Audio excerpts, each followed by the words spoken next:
মৰমৰ ছাত্ৰ-ছাত্ৰীসকল, আমি আৰু আমাৰ পৰিৱেশৰ পঞ্চম শ্ৰেণীৰ আগৰ ভিডিঅ'টোত পৰিৱেশৰ জৈৱিক উপাদান আৰু অজৈৱিক উপাদানৰ ওপৰত আলোচনা কৰিছোঁ আৰু এটা সৰু উদাহৰণেৰে জৈৱিক উপাদান আৰু অজৈৱিক উপাদানৰ বিষয়ে আমি বুজিছোঁ। আজি উদ্ভিদ, প্ৰাণী আৰু অণুজীৱৰ আমাৰ পৰিৱেশৰ জৈৱিক উপাদান আৰু এই জৈৱিক উপাদানবিলাকৰ বিষয়ে অকণমান আমি আলোচনা কৰিম। এতিয়া প্ৰথমে আহা উদ্ভিদ। আচলতে উদ্ভিদ প্ৰাকৃতিক পৰিৱেশৰ এবিধ মুখ্য উপাদান। উদ্ভিদ নহ'লে কোনো জীৱ জন্তু জীয়াই নাথাকে।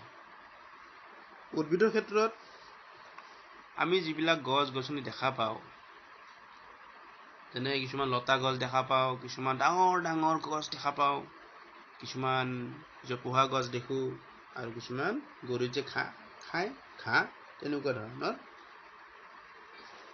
উদ্ভিদ আমি দেখোঁ। এই গোটেইখিনিকে উদ্ভিদ বুলি কয়। ইয়াৰ উপৰিও আৰু এইবিলাকৰ বিষয়ে আমি ক্লাছ 3 মানত পঢ়ি আহিছোঁ, 3-4 মানত পঢ়ি আহিছোঁ। আমাৰ ডাঙৰ ডাঙৰ গছবিলাকক বৃক্ষ বুলি কয়, জোপোহা গছবিলাকক গুল্ম বুলি কয়, লতা জাতীয়বিলাকক লতা বুলি কয় আৰু ঘাঁহ, যিবিলাক ঘাঁহজাতীয় উদ্ভিদ সেইবিলাকক তৃণজাতীয় উদ্ভিদ বুলি কোৱা হয়। এইবিলাকৰ উপৰিও আৰু কিছুমান উদ্ভিদ থাকে, ঠিক আছে। সেইবিলাক হ'ল শেলাই, ভেঁকুৰ, মছ আৰু ঢেকীয়া জাতীয় উদ্ভিদ। তোমালোকে বহুদিন বৰষুণ নোহোৱা ঠাইডোখৰত অকণমান ধৰি লোৱা পানী জমা হৈ আছে, ধৰি লোৱা পুখুৰীটো, আমাৰ স্কুলৰ মানে সমাগতে আমাৰ স্কুলৰ পিছপিনে এটা পুখুৰী আছে, সেই পুখুৰীটোৰ কথা ক'ব গৈছিলোঁ। কিন্তু আমি পুখুৰীবিলাকত যিবিলাক পুখুৰীৰ আশে পাশে বাঁহ থাকে বা তেনেকুৱা ধৰণৰ গছ গছনি থাকে বা তেনেকুৱা পথাৰৰ মাজতো কিছুমান সৰু সৰু খাল থাকে, যিবিলাকত দেখিবা ওপৰত এটি সেউজীয়া ৰঙৰ এটি তৰপ পৰি থাকে, হাতেৰে লাগিলে পিছল পিছল লাগে। তোমালোক যিহেতু এইবিলাক দেখা পাইছা, এইটো মই ক'বলৈ মোৰ সহজ হ'ব। গতিকে সেই যে তোমালোকে লাৰি যে চোৱা নাই যদিও চাবা, আৰু চাই পেলাই কিন্তু হাতখন ভালকৈ ধুব চামনেৰে। সেই পিছল পিছল বস্তুখিনি হৈছে শেলাই, আৰু সেইবিলাকো উদ্ভিদ, সেইবিলাকেও নিজৰ আহাৰ নিজে তৈয়াৰ কৰি লয়। ইয়াৰ উপৰিও কিছুমান তোমালোকে দেখিছা বেং ছটা দেখিছা নহয়? নিশ্চয় দেখিছা। কেতিয়াবা আমি খাদ্য যদি ৰাতিৰ ধৰি লোৱা খাদ্য ৰৈ যায় আৰু এইখিনি যদি ছাইডত পৰি থাকে বা বাতি এটাত থৈ দিয়া, গৰমৰ দিনত বেছিকৈ হয়, তাত চাবা কিছুমান সৰু সৰু গছৰ নিচিনা বগা বগা ৰঙৰ কিবা ওলায়। সেইটো আচলতে কিবা মানে ভেঁকুৰ, তাত ভেঁকুৰ জন্ম হয়, ঠিক আছে। আৰু বেংছতা যে বুলি কওঁ, সেইটো এটা ভেঁকুৰে, সেইটোও এবিধ উদ্ভিদে হয়। আৰু এইবিলাকৰ বৰণ হালধীয়া হ'ব পাৰে, বগা হ'ব পাৰে বা মুগা বৰণৰ হ'ব পাৰে। আমি ক'লা ৰঙৰো দেখিছোঁ। ক'ত দেখিছোঁ জানানে? এটি যদি নেমু টেঙা তোমালোকে কাটি থৈ দিয়া, তাত ক'লা ৰঙৰ এটি চামনি পৰে, আৰু সেই চামনিটোৱে হ'ল ভেঁকুৰ। বুজি পালা? সিহঁতৰ পত্ৰ হৰিত নাথাকে আৰু সেইবাবে সিহঁতে নিজে নিজৰ আহাৰ তৈয়াৰ কৰিব নোৱাৰে। সিহঁতে আহাৰৰ বাবে আনৰ ওপৰত নিৰ্ভৰ কৰে। শেলাই আৰু ভেঁকুৰৰ কিন্তু শিপা নাথাকে, কাণ্ডও নাথাকে আৰু পাতো নাথাকে। আচ্ছা, কেতিয়াবা তোমালোকে ডাঙৰ ডাঙৰ গছৰ টুকুৰা পৰি থকা নিশ্চয় দেখিছা, ৰাস্তাৰ কাষতে হওক বা আমাৰ ঘৰৰ পিছফালে হওক বা তেনেকুৱা গছ গছনি থকা ঠাইত পৰি থকা নিশ্চয় দেখিছা। তাৰ উপৰিও কিছুমান বহুত পুৰণি পকী দেৱাল বা পকী মানে তেনেকুৱা ধৰণৰ পকী খুঁটা হওক, তেনেকুৱা পৰি থাকিলে তাত কি হয়, কিছুমান সেউজীয়া দলিচা নিচিনা এবিধ উদ্ভিদ দলিচা নিচিনা এবিধ উদ্ভিদ জন্ম হয় আৰু সেই উদ্ভিদবোৰক কি বুলি কয় মজ বুলি কয় মজ মজ থাকিব নহয় মজ বুলি কয় ঠিক আছে ইহঁতৰ পাত আছে এই মজবিলাকৰ পাত থাকে আৰু গা গছবোৰ চেপেটা থাকে আৰু মাটিত খামুচি ধৰিব পৰাকৈ কিছুমান গাগছ নাথাকে এইবিলাকৰ কি থাকে সেউজীয়া দলিচা নিচিনা হৈ থাকে আৰু তাত কিছুমান শিপা থাকে সৰু সৰু তোমালোকে দেখিবাচোন চাবাচোন তেনেকে শিল ডাঙৰ গছ গছ সেমেকা মাটিতো হৈ থাকে এইটো তোমালোকে দমকলৰ পাৰত চাব পাৰা য'ত পানী পৰি থাকে তাৰ একেবাৰে সেউজীয়া সেউজীয়া চেপেটা চেপেটা দলিচা নিচিনা হৈ থাকে সেইবিলাকক কয় মজ বুলি ইয়াৰ উপৰিও এইবিলাকৰ চুলিৰ নিচিনাকৈ কিছুমান শিপা থাকে যি মাটিত খামুচি ধৰি ৰাখে এইবিলাকক ঠিক আছে ইয়াৰ উপৰিও আন এবিধ সেমেকা ঠাইত গজা উদ্ভিদ হ'ল তোমালোকৰ ঢেকীয়া দেখিছা নহয় আমি খাওঁ এইটো হয়নে সিহঁতৰ মূল কাণ্ড পাত থাকে এই এনেকে যে থাকে এনেকে যে ফুলটো হৈ থাকে ঢেকীয়া নিশ্চয় দেখিছা সেইবিলাক আমি কি কৰোঁ শাক বনাই খাওঁ নহয় নে আচ্ছা সকলো পৰিৱেশতে এনে ধৰণৰ উদ্ভিদ পোৱা নাযায় আকৌ ভিন ভিন পৰিৱেশ ভিন ভিন উদ্ভিদ হয় ঠিক আছে ইয়াৰ পিছত আহা প্ৰাণী পৰিৱেশৰ জৈৱিক উপাদানৰ আন এটি ভাগ হ'ল প্ৰাণী এই প্ৰাণীৰ ভিতৰত কীট পতংগ পৰা আদি কৰি ডাঙৰ ডাঙৰ জীৱলৈ সন্নিৱিষ্ট হৈ থাকিব আৰু বিভিন্ন পৰিৱেশত প্ৰাণীবিলাকৰ গঠন বিভিন্ন ধৰণৰ হয় ঠিক আছে আৰু পৰিৱেশ লৈ প্ৰাণীবিলাকৰ খোৱা খাদ্য পৰিৱৰ্তন হয় এবিধ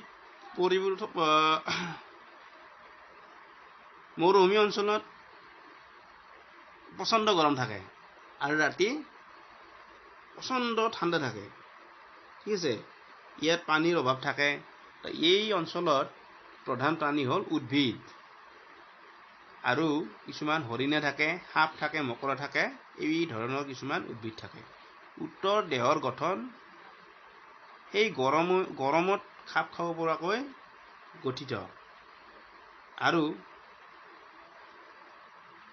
মৰুভূমিত প্ৰচণ্ড গৰম আৰু পানীৰ অভাৱ সহ্য কৰিব পাৰে ইহঁতে আৰু ইহঁতৰ গাৰ ছাল বহুত ডাঠ আৰু নুমাল থাকে নুমাল মানে নোম থকা বহুত বেছি নোম থকা ইয়াৰ ফলত কি হয় বাহিৰত তাপ সহজে ভিতৰত সোমাব নোৱাৰে এতিয়া মেৰু অঞ্চলত কি থাকে মেৰু অঞ্চলততো জানাই অকল বৰফেৰে ভৰা বৰফটো শীতল হৈ থাকে এনে শীতল পৰিৱেশত কিছুমান প্ৰাণী জীয়াই থাকে যেনে বগা ভালুক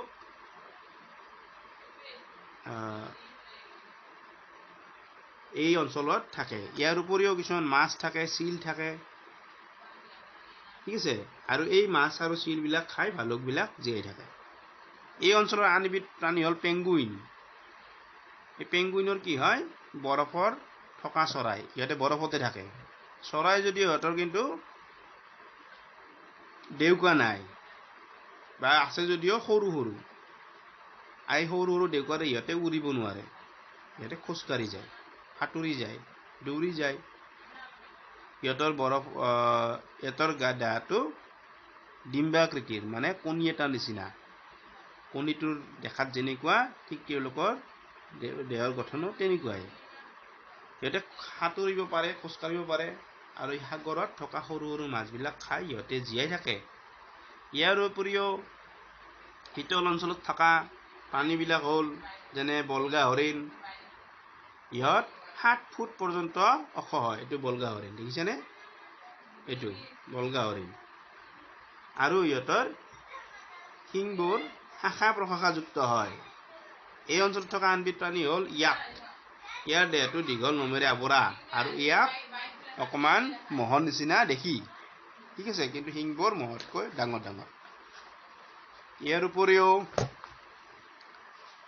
তৃণভূমি অঞ্চলত থকা কিছুমান প্ৰাণী আছে যেনে হাতী গড় হৰিণা জেব্ৰা জিৰাফ এইবিলাকত তৃণভোজী প্ৰাণী আৰু ইহঁতে জাক পাতি থাকে। তৃণভোজী মানে কি?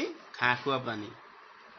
আৰু এই ঘাঁহ খোৱা প্ৰাণীবিলাক খোৱাৰ বাবে কিছুমান মাংসভোজী প্ৰাণীও থাকে, বাঘ থাকে, সিংহ থাকে। ঠিক আছে। অসমৰ অৰণ্যত হাতী, গড়, হৰিণা, ভালুক, বাঘ আদি প্ৰাণী পোৱা যায়। সিংহৰ গাৰ ৰং ধূসৰ হোৱাৰ বাবে ই সহজে শুকান ঘাঁহনিৰ মাজত লুকাই চিকাৰ ধৰিব পাৰে। বিভিন্ন পৰিৱেশত খাপ খাব পৰাকৈ ভিন ভিন পৰিৱেশৰ প্ৰাণীৰ শৰীৰৰ গঠন ভিন ভিন হয়। ঠিক আছে। এতিয়া আহা অণুজীৱলৈ। অণুজীৱ যে মই কৈছিলো আগৰ ভিডিঅ'টোত, ই চকুৰে মনিব নোৱাৰি, বহুত ক্ষুদ্ৰ, খালী চকুৰে ইহঁতক দেখা নাপায়। ইহঁতক চাবৰ কাৰণে অনুবীক্ষণ যন্ত্ৰ লাগে। ইয়াৰ ভিতৰত যেনে বেক্টেৰিয়া, ভাইৰাছ, ইহঁত বায়ু, পানী, মাটি সকলোতে থাকে। কিছুমান বেক্টেৰিয়াই মৃত উদ্ভিদ বা প্ৰাণীৰ পচন ঘটাই পচন সাৰ তৈয়াৰ কৰে। আৰু কিছুমান ভাইৰাছটো জানাই যেতিয়া যে বহুত ভয়ানক হয়। কিছুমান ভাইৰাছ খালী চকুৰে নেদেখি কিন্তু মস্ত বৰ ভয়ানক। যেনে আমি এতিয়া ভুগি আছো, স্কুলত যাব পৰা নাই কভিডৰ কাৰণে। এই কৰোনা বা কভিড হ'ল এটি ভাইৰাছ, যাক আমি খালী চকুৰে দেখা নাপাওঁ। ইজনে সিজনলৈকে বিয়পি যায়। কেনেকে যায়? আমি যেতিয়া কাহিম, উশাহ নিশাহ ল'ম, থু পেলাম, তেনেকে ইজনৰ পৰা সিজনৰ গালৈ কৰোনা ভাইৰাছ বিয়পি পৰে। ঠিক আছে। আমি যিবিলাক পানী খাওঁ, সেই পানী এই পৃথিৱীত বহুত কম পৰিমাণে আছে। আৰু বেছিভাগ পানীয়েই আছে সাগৰ আৰু মহাসাগৰত। ইয়াৰ উপৰি বৰষুণ, হ্ৰদ, খাল, বিল, পুখুৰী, নদ, নদী, জান, জুৰি, ভূগৰ্ভৰ পানী হ'ল পানীৰ একোটা উৎস। এতিয়া উৎস বুলিলে কি বুজা? যি ঠাইৰ পৰা আমি পানী পাওঁ সেইটো হ'ল পানীৰ উৎস। যাৰ পৰা আমি পোহৰ পাওঁ সেইটো পোহৰৰ উৎস, হয়নে? এতিয়া ৰাতি হ'লে আমি ক'ৰ পৰা পোহৰ পাওঁ? এই ওপৰত যে লাইটটো জ্বলি থাকে সেইটোৰ পৰা আমি পোহৰ পাওঁ। লাইটটো হ'ল এতিয়া কি হ'ব? পোহৰৰ উৎস। আমি পানী ক'ৰ পৰা পাওঁ? ঘৰত হয়তো দমকল আছে, কাৰোবাৰ দমকলৰ পৰা পায়, কোনোবাই মটৰেৰে উঠায়। মাটিৰ তল হৈছে আমি খোৱা পানীৰ উৎস, হয়নে? ঠিক আছে। পানী অবিহনে কোনো জীৱ জীয়াই থাকিব নোৱাৰে। আমি এইমাত্ৰ ক'লো। আচ্ছা, বৰষুণৰ অভাৱত কোনো এটা অঞ্চলত যেনেদৰে খৰাং পৰিৱেশৰ সৃষ্টি হয়, ঠিক তেনেদৰে অত্যাধিক বৰষুণৰ ফলত কি হয়? বানপানীও হ'ব পাৰে। গতিকে পানী আমাক বেছিও নালাগে, কমো নালাগে, হয়নে নহয়? তাৰপিছত আহা মাটি নহ'লেতো আমি চলিবই নোৱাৰো। ঘৰ ক'ত বনাম? থাকিম ক'ত? গতিকে আমাক মাটি লাগিবই। গতিকে মাটি হ'ল পৰিৱেশৰ এক বহুত গুৰুত্বপূৰ্ণ উপাদান। সেইটো নহ'লে আমি চলিবই নোৱাৰো। সকলো ঠাইৰে মাটিৰ গুণাগুণ একে নহয়। কিছুমান মাটি উৰ্বৰ থাকে আৰু কিছুমান অনুৰ্বৰ। মাটিৰ গুণাগুণৰ ওপৰত ভিত্তি কৰি বিভিন্ন খেতি কৰা হয়। মাটিৰ উৰ্বৰ মানে সাৰযুক্ত, য'ত খেতি কৰিব পাৰি, আৰু অনুৰ্বৰ মানে য'ত খেতি কৰিব নোৱাৰি। উদ্ভিদ আৰু প্ৰাণীৰ বাবে মাটি অপৰিহাৰ্য, মানে বহুত প্ৰয়োজনীয় বস্তু। মাটিৰ পৰা উদ্ভিদে প্ৰয়োজনীয় পানী আৰু খনিজ লৱণ গ্ৰহণ কৰে। বুজিলে নহয়? এতিয়া আহা বায়ু। আমি এতিয়ালৈকে পানী আৰু মাটিৰ যে বহুত প্ৰয়োজনীয় এবিধ অজৈৱিক উপাদান আমি বুজিলো। বায়ু আমাৰ কাৰণে বহুত প্ৰয়োজনীয় উপাদান। আমাৰ চাৰিওফালে বায়ুৱে আৱৰি আছে, জানানে তোমালোকে? আমাৰ পেটৰ ভিতৰতো বায়ু আছে, পেটৰ বাহিৰতো বায়ু আছে আমি যে ফু মাৰি দিওঁ ভিতৰৰ পৰা বায়ু ওলাই আহিবনে তেতিয়াহ'লে বায়ু থকাৰ বাবে আমাৰ পৃথিৱীখন উদ্ভিদ প্ৰাণী আৰু মানুহৰ বসবাসৰ উপযোগী হৈছে সেয়েহে বায়ু হ'ল পৰিৱেশৰ এটা গুৰুত্বপূৰ্ণ উপাদান বায়ুনো কি বায়ু হ'ল কেইবাবিধ গেছৰ সমষ্টি বায়ুত কি গেছ থাকে নাইট্ৰজেন অক্সিজেন কাৰ্বন ডাই অক্সাইড থকাৰ উপৰি জলীয় বাষ্প আৰু আন গেছ কম পৰিমাণে থাকে প্ৰধান গেছ কি থাকে নাইট্ৰজেন থাকে অক্সিজেন থাকে কাৰ্বন ডাই অক্সাইড থাকে আৰু জলীয় বাষ্প ঠিক আছে আমি বায়ু পঢ়িলো বায়ু বহুত প্ৰয়োজনীয় বস্তু আৰু এতিয়া আহা পোহৰ তুমি জানো আন্ধাৰত থাকিব পাৰিবা গোটেই দিনে ৰাতি নিশ্চয় নোৱাৰা আন্ধাৰ আমাক পোহৰ লাগিবই হয়নে নহয় গতিকে পোহৰো আমাৰ বহুত প্ৰয়োজনীয় উপাদান এই কিন্তু অজৈবিক উপাদান উদ্ভিদে খাদ্য প্ৰস্তুত কৰোঁতে ব্যৱহাৰ কৰা এটা মুখ্য উপাদান হ'ল সূৰ্যৰ পোহৰ এই সূৰ্যৰ পোহৰক শক্তি হিচাপে ব্যৱহাৰ কৰা হয় যাক আমি সৌৰ শক্তি বুলি কওঁ সৌৰ শক্তি বুলি ক'লে আমি কি বুজিম আমি আসলতে সৌৰ শক্তি অসমীয়া শব্দটো ব্যৱহাৰ আমি বেছিকৈ নকৰোঁ ইয়াৰ ইংৰাজী শব্দটোহে ব্যৱহাৰ কৰোঁ ইংৰাজী শব্দটো হ'ল সোলাৰ আমি যে সোলাৰ লাইট কওঁ সেইটোৱে হ'ল সৌৰ শক্তিক কয়লা খাৰুৱা তেল খৰি আদিৰ বিকল্প ইন্ধন হিচাপে ব্যৱহাৰ কৰিব পাৰি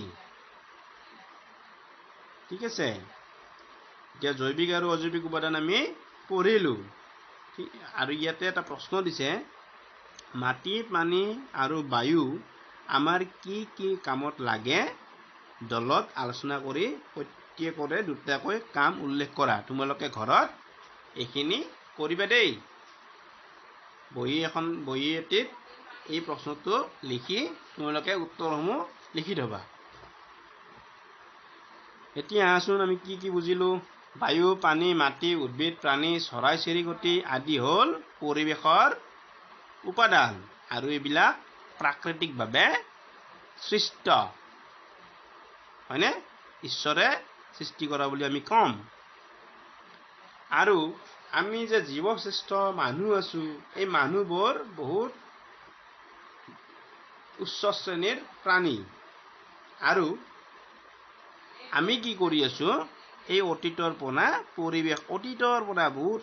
বহুত আগৰ পৰাই পৰিৱেশত বিভিন্ন উপাদান ব্যৱহাৰ কৰি নিজৰ প্ৰয়োজন পূৰাই আছো জানানে তোমালোকে এতিয়া আমি ঘৰ বনাবলৈ কি কৰো কোৱাচোন কিহেৰে বনাও যদি কেঁচা ঘৰ হয় বাঁহ কাটো খেৰ আনো এইবিলাক ক'ত পায় এই প্ৰকৃতিতে পায় আমি শিল আনো বালি আনো ক'ত পায় এইবিলাক নদীৰ বুকুত পায় এইবিলাক ক'ৰ পৰা আনো আমি প্ৰকৃতিৰ পৰাই আনো ঘৰ দুৱাৰ ৰাস্তা ঘাট দলং উদ্যান উদ্যোগ কীৰ্তিচিহ্ন আদি প্ৰকৃতিৰ পৰা পোৱা উপাদানবোৰৰ পৰাই মানুহে নিৰ্মাণ কৰি লয় এইবোৰে হৈছে মানৱ সৃষ্ট পৰিৱেশ বুজি পালা ঘৰ দুৱাৰ ৰাস্তা ঘাট দলং উদ্যোগ ইত্যাদিবোৰ তৈয়াৰ কৰাৰ বাবে আমি কি কৰো প্ৰকৃতিৰ পৰা উপাদানবিলাক লওঁ আৰু এই প্ৰকৃতিৰ পৰা উপাদান লৈ আমি যি তৈয়াৰ কৰো সেইবিলাক হ'ল মানৱ সৃষ্ট পৰিৱেশ মানৱ সৃষ্ট পৰিৱেশৰ বিভিন্ন সামগ্ৰীসমূহ প্ৰাকৃতিক পৰিৱেশৰ উপাদানবোৰৰ পৰাই তৈয়াৰ কৰা হয় যেনে ৰাস্তা ঘাট সাজিবলৈ প্ৰয়োজন হোৱা শিল এইখিনি মই অলপতে কৈছোঁৱেই ঠিক আছে এতিয়া ইয়াৰ উপৰি মানুহে বসতি কৰা সকলোবোৰ অঞ্চলৰে একোটা সুকীয়া পৰিৱেশ আছে একোখন দেশত নানা জাতি ধৰ্মৰ লোক থকাৰ লগতে সমাজ বিশেষে সকলোৱে কিছুমান উমৈহতীয়া নিয়ম নীতি বা নীতি নিয়ম আৰু আইন মানি চলে। জাতি, ধৰ্ম, ভাষা, শিক্ষা, ৰীতি নীতি, সাহিত্য, শিল্পকলা আদিয়েই একোটা অঞ্চলৰ সংস্কৃতিৰ পৰিচায়ক। ঠিক আছে, ইয়ে সমাজ সংস্কৃতিৰ পৰিৱেশৰ সৃষ্টি কৰে। মানুহে সৃষ্টি কৰা গাঁও নগৰবোৰেই একোটা অঞ্চলৰ মানৱ সৃষ্ট পৰিৱেশৰ উদাহৰণ। বুজি পালা? এতিয়া আমি কিছুমান কীৰ্তিচিহ্নৰ বিষয়ে আলোচনা কৰোঁ। ঠিক আছে, আমি বাস কৰা সমাজখনত কিছুমান মানৱ সৃষ্ট প্ৰাচীন কীৰ্তিচিহ্ন আছে, যেনে দৌল, দেৱালয়, মঠ মন্দিৰ, গীৰ্জা, মছজিদ আদি আছেনে? আৰু এইবিলাক আমাৰ অতীতৰ সভ্যতা আৰু সংস্কৃতিৰ পৰিচয় দিয়ে। ইয়াতে চোৱা, কিছুমান ছবি দিয়া আছে। এইটো ৰংঘৰৰ ছবি, অগ্নিগড়ৰ ছবি, সূৰ্য পাহাৰৰ ছবি, মদন কামদেৱৰ ছবি, মাইবঙৰ শিলৰ মন্দিৰৰ ছবি, সাজপুৰৰ স্মৃতিসৌধ, কাৰেং ঘৰ। কীৰ্তিচিহ্নবিলাক ক'ত ক'ত আছে ইয়াতে লিখা আছে। যেনে গোৱালপাৰাত আছে সূৰ্য পাহাৰ, তেজপুৰৰ অগ্নিগড়, ডিমা হাছাওত আছে মাইবং আৰু কাছাৰত সাজপুৰত কছাৰীসকলৰ কীৰ্তিচিহ্ন আছে। শিৱসাগৰত কি আছে? ৰংঘৰ আছে, তলাতল ঘৰ আছে, কাৰেং ঘৰ আছে, চৰাইদেউ মৈদাম আছে। চৰাইদেউ মৈদাম কিন্তু আজিকালি চৰাইদেউ নামৰ জিলাৰ অন্তৰ্গত। নতুনকৈ গঠন হৈছে চৰাইদেউ নামৰ জিলাখন। কামৰূপ জিলাত আছে মদন কামদেৱ, চন্দিকা মন্দিৰ, মেৰঘৰ আদি। এইবোৰ আমাৰ দেশৰ ঐতিহ্যৰ একোটা প্ৰতীক। ঠিক আছে, আকৌ ইয়াতে দিছে উমানন্দ, চোৱা ছবি আছে, আজান পীৰৰ দৰগাহ আছে, পুৱামক্কা আছে, শিৱদৌল, হয়গ্ৰীৱ মাধৱ মন্দিৰ, কামাখ্যা মন্দিৰ, আউনীআটী সত্ৰ, কমলাবাৰী সত্ৰ, ভুৱন পাহাৰৰ মন্দিৰ, মিৰ্জুপলাৰ মছজিদ, টেগ বাহাদুৰ গুৰুদ্বাৰ, পুৱামক্কা ইত্যাদি। এইবিলাক কি আমাৰ অসমৰ একোটা কীৰ্তিচিহ্ন। ঠিক আছে, এতিয়া কামৰূপত আছে কি আছে? নৱগ্ৰহ, কামাখ্যা, উমানন্দ, পুৱামক্কা, হয়গ্ৰীৱ মাধৱ মন্দিৰ। হয়গ্ৰীৱ মাধৱত গৈছানে? হাজোত আছে, বুজিছা? পুৱামক্কা হাজোত আছে। উমানন্দ ক'ত আছে? ব্ৰহ্মপুত্ৰৰ মাজত। আৰু ই গোটেই পৃথিৱীৰ আটাইতকৈ সৰু নদীদ্বীপ উমানন্দ। শিৱসাগৰ জিলাত কি আছে? শিৱদৌল আছে, জয়দৌল আছে, যোৰহাটত আছে, যোৰহাট জিলাৰ মাজুলীত আছে কি আছে? আউনীআটী সত্ৰ, দক্ষিণপাট আৰু কমলাবাৰী সত্ৰ। ধুবুৰীত আছে টেগ বাহাদুৰৰ গুৰুদ্বাৰ, পাণবাৰীৰ মিৰ্জুমলাৰ মছজিদ। এইবিলাক কি? দিখৌমুখৰ আজান পীৰৰ দৰগাহ আৰু কাছাৰৰ ভুৱন পাহাৰৰ মন্দিৰ। এইবিলাক কি? একোটা আমাৰ অসমৰ ঐতিহ্যৰ প্ৰতীক। ঠিক আছে, আজি আমাৰ এই পাঠটি শেষ হ'ল। আৰু তোমালোকে এই প্ৰশ্নসমূহ কিতাপৰ পৰা উলিয়াই নিজে নিজে লিখি মোক দেখুৱাবা দেই। আজিলৈ এৰিলোঁ।